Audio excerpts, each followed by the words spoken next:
ನಮಸ್ಕಾರ ಸ್ನೇಹಿತರೆ, welcome back to ವಿಕಮ್ಯ TV. ನಾನು ನಿಮ್ಮ ಶ್ವೇತಾ.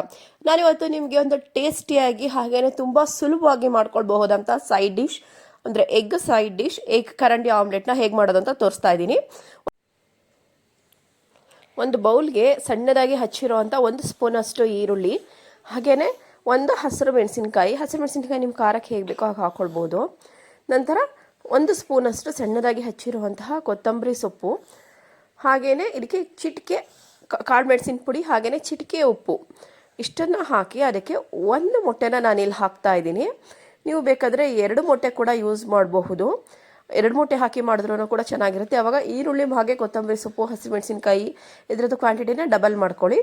ಬಟ್ ಇವಾಗ ನಾನು 1 ಮೊಟ್ಟೆನ ಹಾಕ್ಕೊಂಡು ಚೆನ್ನಾಗಿ ಮಿಕ್ಸ್ ಮಾಡ್ತಾ ಇದ್ದೀನಿ. ಮೊಟ್ಟೆ ಈರುಳ್ಳಿ ಜೊತೆ ಚೆನ್ನಾಗಿ ಮಿಕ್ಸ್ ಆಗಬೇಕು. ಆ ರೀತಿ ಇದನ್ನು ಚೆನ್ನಾಗಿ ಮಿಕ್ಸ್ ಮಾಡಿ ಒಂದು ಸೈಡ್ಗೆ ಎತ್ತಿಡ್ತಾ ಇದ್ದೀನಿ. ಹಾಗೆಯೇ ಈಗ ಸ್ಟವ್ ಮೇಲೆ ಒಂದು ಚಿಕ್ಕದು ಬಾಣಲಿ, ನಾನಿಲ್ಲಿ ಒಗ್ಗರಣೆ ಹಾಕ್ತೀವಲ್ಲ ತಡ್ಕ ಪ್ಯಾನು, ಚಿಕ್ಕದೊಂದು ತಡ್ಕ ಪ್ಯಾನ್ ಬರುತ್ತಲ್ಲ ಅದನ್ನು ಯೂಸ್ ಮಾಡ್ತಾ ಇದ್ದೀನಿ.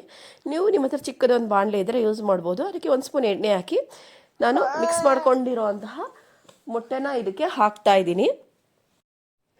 ನಿಮಗೆ ಸ್ವಲ್ಪ ಸ್ಪೈಸಿಯಾಗಿರೋದು ಬೇಕು ಅಂತಂದರೆ ನೀವು ಬೇಕಾದರೆ ಮೇಲ್ಗಡೆ ಒಂದು ಚಿಟಿಕೆ ಚಿಲ್ಲಿ ಪೌಡರ್ನ ಹಾಕ್ಕೊಳ್ಬೋದು. ನಾನಿಲ್ಲಿ ಹಾಕ್ತಾ ಇದ್ದೀನಿ. ಇದು ಆಪ್ಷನಲ್ಲ, ನಿಮಗೆ ಬೇಕಾದರೆ ಹಾಕೋಬೋದು, ಇಲ್ಲ ಅಂದರೆ ಬೇಡ.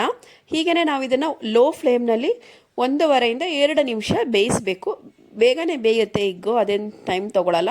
ಇದು ನೀಟಾಗಿ ಬೆಂದ ಮೇಲೆ ಈ ಥರ ಎದ್ದು ಬರುತ್ತೆ, ಅದೇನೇ ಏನು ರಿಸ್ಕ್ ಆಗಲ್ಲ. ಹಾಗಾಗಿ ಗೋಲ್ಡನ್ ಕಲರ್ ನೋಡಿ ಎಷ್ಟು ಚೆನ್ನಾಗಿ ಬಂದಿದೆ. ಹೀಗೇ ಲೋ ಫ್ಲೇಮ್ನಲ್ಲೇ ಇನ್ನೂ 1.5 ಇಂದ 2 ನಿಮಿಷಗಳ ಕಾಲ ಇದನ್ನು ಬೇಯಿಸಬೇಕು. ಇದು ಜಾಸ್ತಿ ಉರಿ ಹಾಕ್ಕೊಂಡ್ರೆ ಸೀದೋದಂಗೆ ಆಗುತ್ತೆ.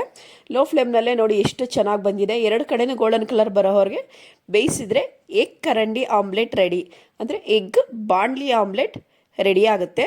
ಇದನ್ನು ನಾವು ಮಾಮೂಲಿ ಮಾಡೋ ಆಮ್ಲೆಟ್ ಥರನೇ, ಬಟ್ ಇದನ್ನು ನಾವು ಬಾಣಲಿನಲ್ಲಿ ಮಾಡೋದ್ರಿಂದ ಇದಕ್ಕೆ ಎಗ್ ಕರಂಡಿ ಆಮ್ಲೆಟ್ ಅಂತಾರೆ. ನೋಡಿದ್ರಲ್ಲ ಫ್ರೆಂಡ್ಸ್, ಎಷ್ಟು ಸುಲಭವಾಗಿ ಎಗ್ ಕರಂಡಿ ಆಮ್ಲೆಟ್ ನಾವು ಮಾಡ್ಕೋಬೋದು ಅಂತ. ನೀವು ಕೂಡ ಮನೆಯಲ್ಲಿ ಟ್ರೈ ಮಾಡಿ ಹೇಗೆ ಬಂತು ಅಂತ ಕಮೆಂಟ್ ಮಾಡಿ ತಿಳಿಸಿ. ನೀವು ಚಾನಲ್ಗೆ ಸಬ್ಸ್ಕ್ರೈಬ್ ಆಗಿಲ್ಲ ಅಂತ ಸಬ್ಸ್ಕ್ರೈಬ್ ಮಾಡ್ಕೊಳ್ಳಿ. Thank you for